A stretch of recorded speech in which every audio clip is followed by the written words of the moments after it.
कि शेर भर वो थे तो पाव भर हम भी हैं। जब शेर भर को स्वीकार कर लिया तो हम पाव भर हैं, हमको भी स्वीकार कर लेंगे। समझ आ रहा है ना? निराश तो होने की जरूरत। हमारे प्रभु को बहुत करुणा में स्वभाव, सच्ची कहते हैं, किसी पक्षपात की बात नहीं।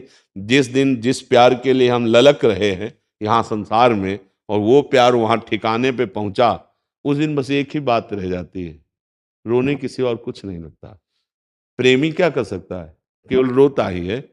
और जिनने रोना पसंद कर लिया तो हरि उसको मिल जाते हैं। बिन रोए किन पाइया प्रेम प्यारा मीन। बहुत कृपालु भगवान है।